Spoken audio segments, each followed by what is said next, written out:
Hello, everybody. Welcome back to Oscar Buzz. Trevor here, joined as always by Thomas. Hope you all are doing well. Today we have some more news. Blonde, which is Andrew Dominic's latest directorial effort, coming to Netflix later this year, starring Ana de Armas. This was thought to be a big awards contender, getting a September release. Marilyn Monroe biopic based off of a best-selling novel. And then it kind of felt like Spencer, where like this was like topping the Gold Derby polls with Kristen Stewart. And then the more we saw of it, the more we learned about it. We were like, oh, maybe not. But Kristen Stewart did still end up getting nominated. This movie is NC-17. This movie is also confirmed now to, I believe, be like 2 hours and 45 minutes. It's going to be pretty close to 3 hours. And the trailer looked stunning. I was a massive fan of the trailer. The cinematography looks gorgeous. I mean, even the trailer alone in 45 seconds, like it told a story. Yeah, and like let's not forget this film was going to be in black and white. The Oscars love black and white. Like genuinely, I was I was working on my early Oscar predictions, which I'm sure will be coming out soon. And for cinematography, I needed to put one that was black and white in. So currently, I've gone for a different one, but maybe I don't know. As we hear more about this film, maybe this will be that black and white obligatory pick that cinematography always seems to have in there. I mean, there's also some 4x3 going on. Yeah, exactly. Yeah. It could be a thing. I mean, but yeah, just some beautiful cinematography. Everything with like the light strobing against the camera looked gorgeous. Like, I mean, the costumes look great.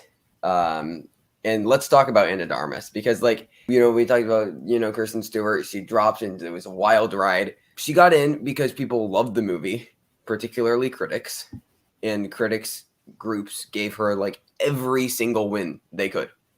Yeah. If we see that same kind of support being given to an Ana de Armas, there's still a chance. I don't know if we see this movie going anywhere else just because it's going to be like, it looks like a 2 hour, 45-minute long art house, like like NC-17 film. Yeah. Makeup is the only one I'd even consider, really. Makeup, like makeup, I would maybe consider as an active possibility. Although we'll have to see because there is other stuff as well that could be in that category. So it may turn out a bit more stacked than we at first realized. But yeah, I mean, it looks like a great film. Yeah. Even just like, you know, the visual storytelling with the cinematography with like the mirrors at the end. Yeah, for sure. I am very hyped for this movie. I wasn't sure how to feel about it before seeing this trailer. But this trailer's completely sold me on the film. I don't know. I think this is going to be a great movie.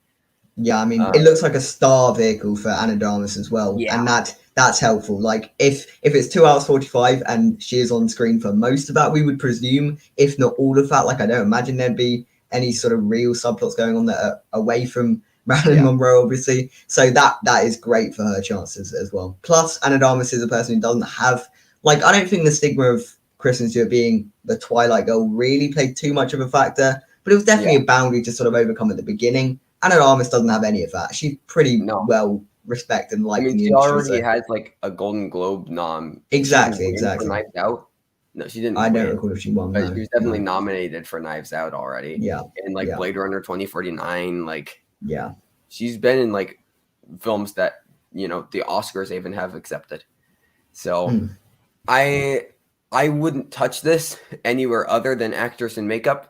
I think that it getting in those places, particularly actress, is a very real possibility. And just from, I mean, a film perspective, I'm ready to be blown away by this movie. Yeah. I will say, like, on the one hand, it's probably good that it's like Netflix because it gives these sort of art house films exposure. But equally, I could see this just being like maybe the passing of this year where it's not like Netflix's major priority. It sort of just goes under the radar because Netflix do have a fair bit now. They've got Bardo.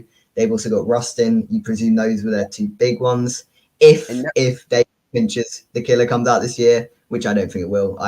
You know, and like White Noise as well is part of Netflix. So they've already got a pretty stacked slate. Netflix, which will make it tough. And I think that like critics groups will have to make Netflix push this for awards. Yeah. By like giving Ana de Armas everything like they did with Kristen Stewart. So tentative about Oscars, but I mean, just a stunning teaser trailer. Honestly, one of my favorite trailers for a movie this year. Yeah, and it's only a minute as well, which is which is great because like a lot of trailers these days are just way too bloated, way too long. They show just unnecessary stuff. This cuts it down. It's refined. This is how you do a trailer. Absolutely agreed. I could not be more excited for this film. It comes out September 23rd, my birthday weekend. I have both this and Don't Worry, Darling to feast my eyes on my my birthday weekend. So very excited about that. Also, the re-release of Avatar, which I could not care less about. But any final thoughts, Thomas? No, I mean, other than the fact that I'm really looking forward to see it, which I wasn't before really seeing the trailer. I thought I was a bit dodgy, and all of the release strategy as well seemed a bit odd in the beginning. I know it was meant to go to festivals and then it pulled out, whatever. But yeah, this trailer's really reinstilled my excitement for this film. 100% agree.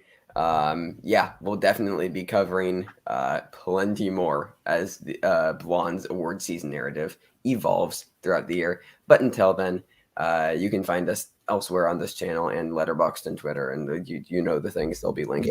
But thank you everybody for watching. Stay safe and goodbye.